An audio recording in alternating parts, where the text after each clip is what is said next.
안녕하세요. 제 목소리가 여러분의 마음에 작은 위로가 되기를 바랍니다. 오늘 들려드릴 이야기는 한평생을 희생이라는 단어로 살아온 어느 여인의 차갑고도 뜨거운 기록입니다. 이야기 시작하기 전에 혹시 채널 구독과 좋아요를 눌러주셨을까요? 여러분의 따뜻한 관심이 세상의 또 다른 주인공들에게 큰 힘이 된답니다. 제 이름은 김정숙입니다. 이제 68회를 살았네요. 사람들은 제게 참 복이 많다고들 말합니다. 번듯한 사업가 남편의 강남의 으리으리한 아파트. 누가 봐도 남부러울 것 없는 인생이죠. 하지만 여러분, 유리로 만든 성벽 안에서 흐르는 눈물은 성벽 밖에서는 보이지 않는 법입니다. 제가 오늘 이 이야기를 꺼내는 이유는 제 삶을 옥죄던 그 견고한 유리 성벽을 제 손으로 부수고 나온 과정을 여러분께 보여드리고 싶어서입니다. 어쩌면 지금 누군가는 과거의 저처럼 보이지 않는 성벽에 갇혀 울고 있을지도 모르니까요. 모든 것이 무너지던 그날을 저는 잊을 수가 없습니다. 40년간의 지긋지긋한 월세살이와 시집살이를 청산하고 꿈에 그리던 강남의 새 아파트로 이사하는 날이었습니다. 남편 박철민은 제게 말했죠. 평생 고생한 당신을 위해 하늘의 별이라도 따다주고 싶었다고. 이 집이 바로 그 별이라고요. 저는 그 말을 맹신했습니다. 이삿짐센터 직원들이 땀 흘리며 가구들을 옮기는 동안 저는 대리석 바닥이 닳을 새라 조심스럽게 집 안을 둘러보고 있었습니다. 모든 것이 꿈만 같았죠. 그때였어요. 현관문이 열리더니 남편이 어떤 여자와 함께 들어서는 겁니다. 저보다 한참은 젊어 보이는 화려한 옷차림의 여자였죠. 여보. 왔어? 이쪽은. 회사 일 때문에 온 김 이사야. 우리 새집 구경시켜주려고. 남편의 목소리가 미세하게 떨리는 것을 저는 느꼈습니다. 하지만 애써 미소를 지으며 그 김 이사라는 여자에게 고개를 숙였죠. 안녕하세요. 집사람입니다. 그런데 그 여자는 저를 위아래로 흘어보더니 비웃음인지 모를 미소를 지으며 말하더군요. 사모님. 아, 이 집 원래 주인 되실 뻔했던 분이시구나. 말씀 많이 들었어요. 그동안 저희 오빠 뒷바라지 하시느라 고생 많으셨다고. 오빠요? 제 남편이 왜 저 여자의 오빠란 말입니까? 머릿속이 하얗게 변하고 심장이 발끝으로 곤두박질 치는 기분이었습니다. 제가 무슨 말이냐는 듯 남편을 쳐다보자 남편은 제 시선을 피하며 헛기침만 해댔습니다. 그 순간 제 등 뒤에서 더 날카로운 목소리가 들려왔습니다. 새언니 아직도 상황 파악이 안 돼? 우리 오빠가 새장가 드는 거잖아. 이 집은 새언니 집이고 올케는 이제 이 집이랑 상관없는 사람이라고. 제 손이 시누이 박미영이었습니다. 그녀는 팔짱을 낀 채 저를 벌레 보듯 쏘아보고 있었죠. 그 세 사람이 저를 가운데에 두고 마치 연극의 한 장면처럼 서 있는 그 순간 저는 깨달았습니다. 아, 이것이 내 40년 희생의 대가구나. 나는 이 화려한 성의 주인이 아니라 성을 짓기 위한 마지막 돌멩이였을 뿐이구나. 남편이라는 작자가 제게 약속했던 저 하늘의 별은 저를 위한 것이 아니라 저 여자를 위한 것이었구나. 사람들은 어떻게 그럴 수 있냐고, 어떻게 40년을 함께 산 아내를 그렇게 내칠 수 있냐고 묻습니다. 네, 저도 그게 궁금했습니다. 그래서 지금부터 시간을 거슬러 올라가 보려고 합니다. 제가 어떻게 제 모든 것을 바쳐 모래성을 쌓아 올렸고 그들이 어떻게 단 한 번의 파도로 그 성을 무너뜨렸는지에 대한 이야기입니다. 제가 남편 박철민을 만난 것은 26 꽃다운 나이였습니다. 그는 가난했지만 눈빛에 야망이 가득한 남자였죠. 그의 낡은 구두와 해진 옷깃 너머로 저는 그의 꿈을 보았습니다. 우리 부모님은 결혼을 반대하셨습니다. 홀어머니의 병든 할머니까지 모셔야 하는 고학생에게 외동딸을 줄 수 없다고요. 하지만 저는 그의 손을 잡았습니다. 사랑만 있으면 어떤 고난도 이겨낼 수 있을 거라고 믿었으니까요. 결혼하고 1년 만에 아버지가 돌아가셨습니다. 아버지는 제게 유산으로 작은 4층짜리 상가 건물을 남겨주셨죠. 그때 남편은 작은 인쇄소를 하고 있었는데 매번 자금난에 허덕였습니다. 남편은 제게 무릎을 꿇고 말했습니다. 정수가 딱 5년만 나한테 기회를 줘. 당신 아버님이 남겨주신 저 건물 내가 10배, 100배로 불려서 당신 평생 손에 물 한 방울 안 묻히고 살게 해줄게. 제발 나 한 번만 믿어줘. 시어머니도 제 손을 잡고 눈물로 호소했습니다. 아들 기 한번 살려달라고요. 저는 고민 끝에 결정을 내렸습니다. 아버지가 남겨주신 건물을 팔아 그 돈 전부를 남편 사업에 쏟아부었습니다. 그리고 그때부터였습니다. 저의 진짜 시집살이가 아니 노예살이가 시작된 것은요. 저희는 시어머니를 모시고 낡은 빌라의 2층 월세방에서 신혼을 시작했습니다. 시어머니는 젊을 때부터 몸이 약하셨고 제가 시집 온 지 얼마 되지 않아 자리에 누우셨습니다. 남편은 사업을 핑계로 매일 밤늦게 들어왔고 집안의 모든 일은 온전히 제 몫이었습니다. 매일 새벽 오시면 일어나 시어머니 드실 탕약을 다리는 것으로 제 하루는 시작되었습니다. 약초 냄새가 온 집안에 진동했고 제 손에서는 늘 한약 냄새가 떠나지 않았죠. 기저귀를 갈고 몸을 닦아드리고 세 끼 식사를 숟가락으로 떠먹여 드렸습니다. 욕창이 생길까봐 2시간마다 자세를 바꿔드려야 했고 밤에도 끙끙 앓는 소리에 깊은 잠을 잘 수가 없었습니다. 제 인생은 없었습니다. 친구를 만나는 것도 영화를 보는 것도 사치였죠. 28 제 생일날 정말 큰맘 먹고 미용실에 가서 파마를 한 적이 있습니다. 기분 전환이라도 하고 싶어서요. 그런데 집에 돌아온 남편은 제 머리를 보더니 대뜸 화를 냈습니다. 당신 지금 제정신이야. 어머니는 병석에 누워 계시고 나는 밖에서 돈 때문에 피가 마르는데 머리 할 시간이 있어. 당장 가서 풀어. 그날 저는 화장실에 숨어 한참을 울었습니다.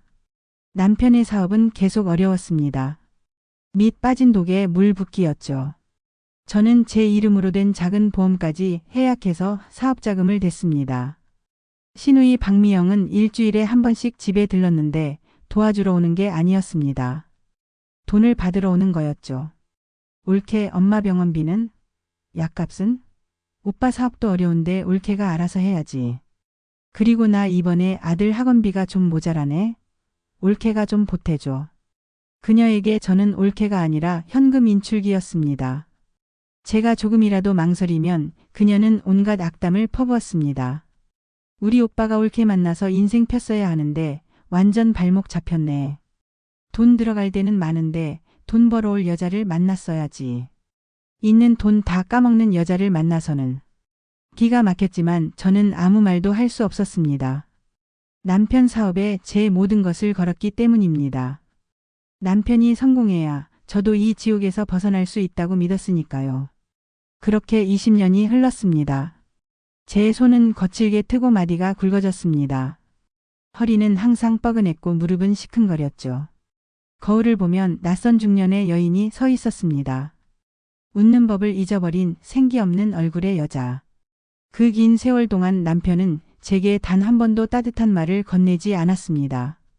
수고했다, 고맙다, 미안하다. 그런 말은 없었습니다. 그저 당연한 의무일 뿐이었죠. 그러던 어느 날 기적 같은 일이 일어났습니다.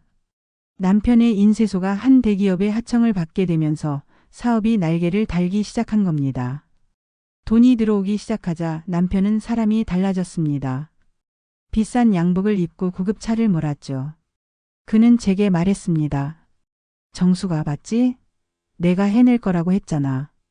이제 당신 고생 끝이야. 우리 저기 강남에 제일 좋은 아파트로 이사 가자. 내가 당신 그동안 고생한 거 100배, 1000배로 갚아줄게. 저는 그 말을 듣고 펑펑 울었습니다. 드디어 이 지긋지긋한 어둠의 터널이 끝나는구나.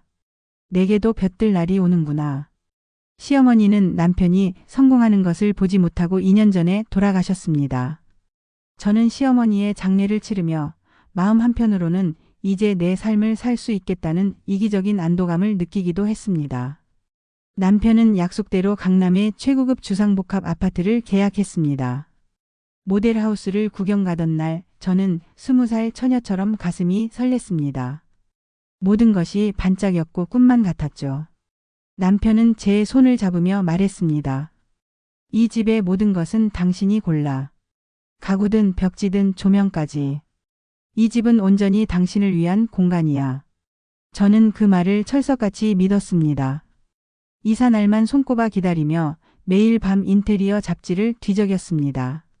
하지만 그때부터였을까요? 남편에게서 미묘한 변화가 감지되기 시작한 것은 그는 귀가 시간이 점점 더 늦어졌고 주말에도 골프 약속이 잦아졌습니다. 그의 와이셔츠에서는 제가 쓰는 섬유유연제 냄새가 아닌 낯선 여자의 향수 냄새가 묻어 나왔습니다. 어느 날은 카드 명세서에 제가 모르는 고급 레스토랑과 호텔 결제 내역이 찍혀 있었죠. 제가 조심스럽게 묻자 남편은 버럭 화를 냈습니다. 당신 나 의심하는 거야? 내가 밖에서 사업하는 사람들 만나다 보면 그럴 수도 있는 거지. 평생 집에만 있던 사람이 뭘 안다고. 이제 좀 살만해지니까 남편을 범죄자 취급해? 그의 서슬퍼런 태도에 저는 더 이상 아무 말도 할 수 없었습니다. 아니, 사실은 믿고 싶지 않았던 거겠죠. 40년간의 내 삶이, 내 희생이 부정당하는 것이 두려워서 스스로 눈과 귀를 막고 있었던 겁니다. 결정적인 증거를 잡게 된 것은 이사를 불과 일주일 앞둔 날이었습니다. 남편이 거실에서 시누이와 통화하는 것을 우연히 듣게 된 겁니다.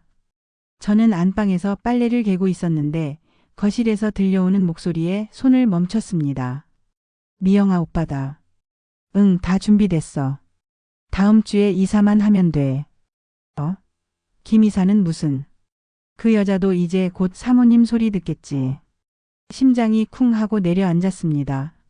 아니야, 아직 눈치 못 챘어. 평생을 그렇게 살았는데 뭘 알겠냐. 그냥 새집 들어간다고 좋아서 입이 찢어지지. 이사하고 나서 조용히 정리해야지. 위자료나 두둑이 챙겨주고 내보내면 그만 아니겠어?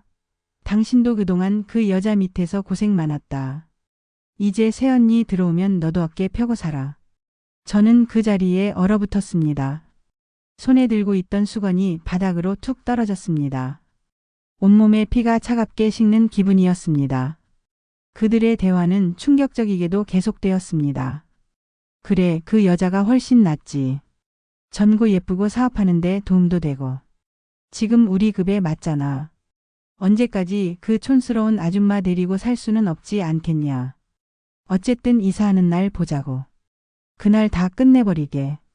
전화가 끊어지고 저는 화장실로 달려가 소리 없이 구역질을 했습니다. 눈물이 비 오듯 쏟아졌습니다. 40년의 세월이 제 청춘과 인생이 통째로 부정당하는 순간이었습니다. 그들의 계획은 치밀했습니다. 새 집으로 저를 들뜨게 한 뒤 모든 것이 완료된 그곳에서 저를 헌신짝처럼 버리려는 속셈이었던 겁니다. 그날 밤 저는 한숨도 자지 못했습니다. 배신감에 몸서리를 치다가 억울함에 가슴을 치다가 서러움에 이불을 뒤집어 쓰고 울었습니다.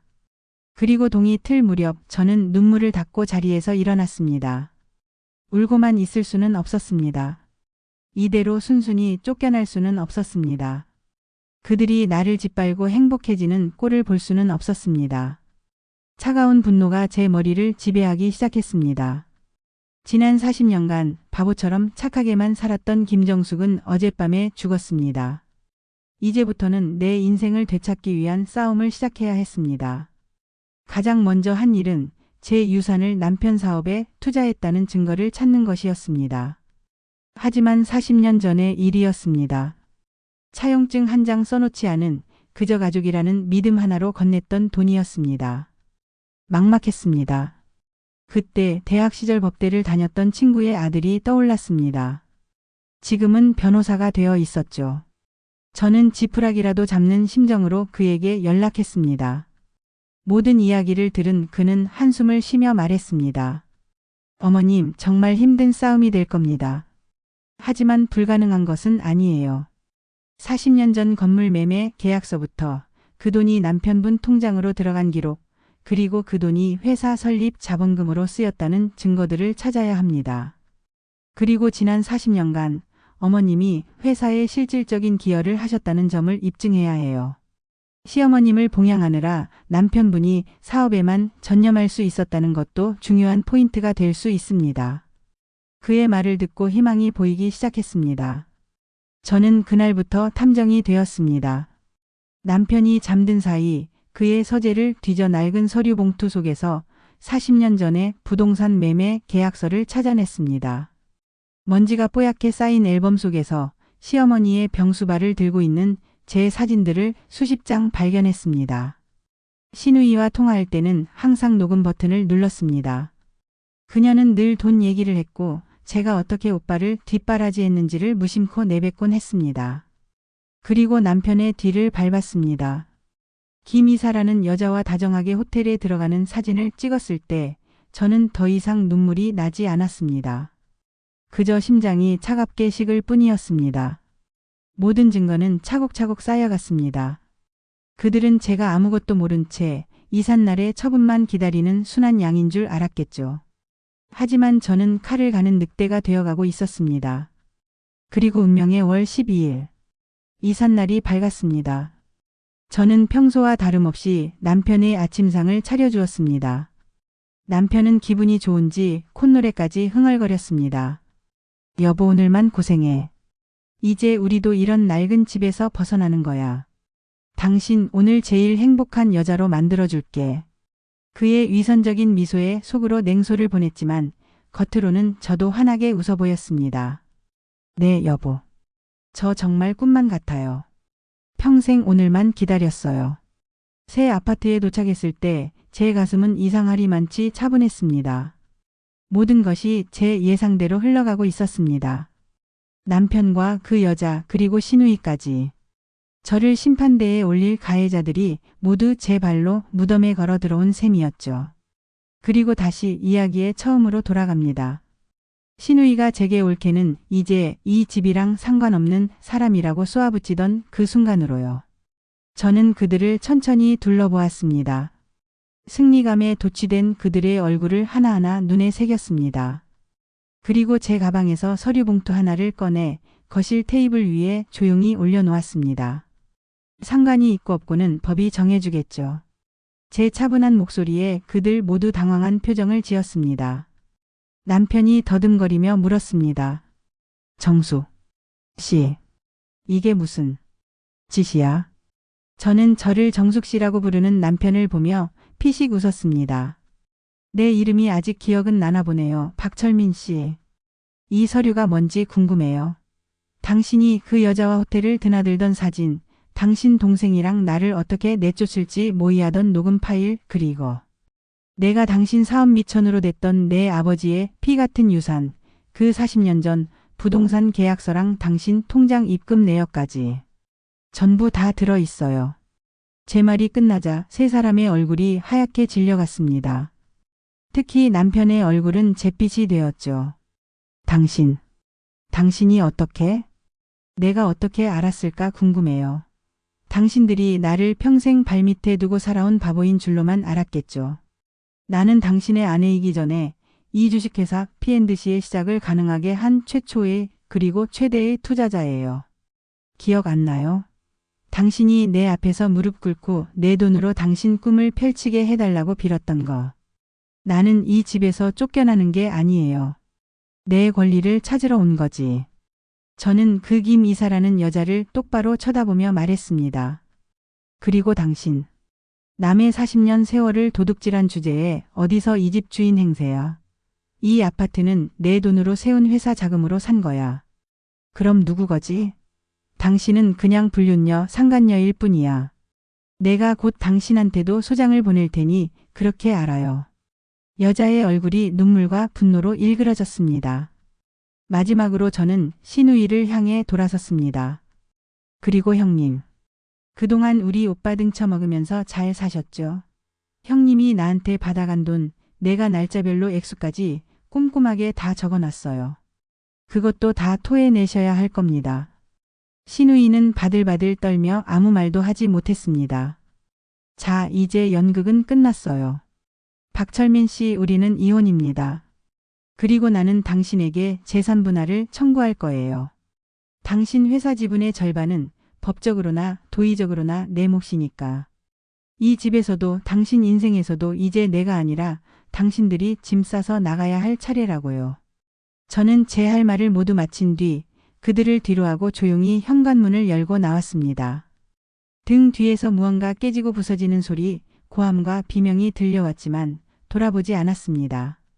40년간 저를 올가매던 질긴 쇠사슬이 끊어지는 소리처럼 들렸기 때문입니다. 그 후의 이야기는 길지 않습니다.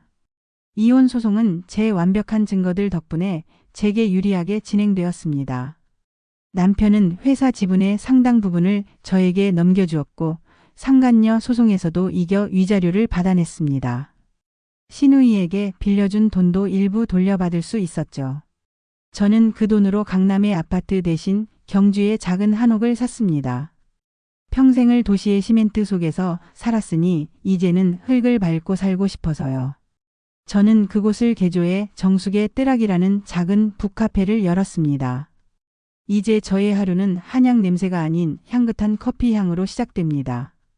마당이 작은 텃밭에서 상추와 토마토를 기르고 제가 좋아하는 책들을 서가에 꽂아두고 손님들을 맞이합니다. 어떤 날은 손님들과 함께 시를 읽고 어떤 날은 해 질녘까지 마루에 앉아 희 노을을 바라봅니다. 얼마 전 남편에게서 편지 한 통이 왔습니다. 사업이 다시 어려워졌고 그 여자와도 헤어졌다는 내용이었습니다. 용서해달라고 다시 한번 기회를 달라고 적혀 있더군요. 저는 그 편지를 말없이 뜯어 아궁이에 불쏘시개로 썼습니다. 제가 되어 사라지는 편지를 보며 생각했습니다. 용서는 신의 영역이고 기회는 스스로 만드는 것입니다. 그에게 줄 용서도 기회도 저에게는 남아있지 않았습니다. 저는 이제 누구의 아내도 며느리도 올케도 아닌 그냥 김정숙으로 살아갑니다. 거칠었던 내 손은 이제 흙과 책을 만지며 부드러워졌고 웃음을 잃었던 제 얼굴에는 잔잔한 미소가 자리 잡았습니다. 혹시 지금 기나긴 어둠의 터널 속에서 길을 잃고 헤매는 분이 계신가요? 모든 것이 끝났다고 희망이 없다고 생각하는 분이 계신가요? 기억하세요. 터널의 끝은 내가 돌아서기로 마음먹는 그 순간에 나타납니다. 내 인생의 주인은 다른 누구도 아닌 바로 나 자신이니까요. 오늘 제 이야기가 여러분께 작은 용기가 되었기를 바랍니다. 경주에 오시면 정숙의 뜨락에 한번 들러주세요. 제가 따뜻한 대추차 한 잔 대접해 드리겠습니다. 지금까지 제 이야기를 들어주셔서 정말 고맙습니다.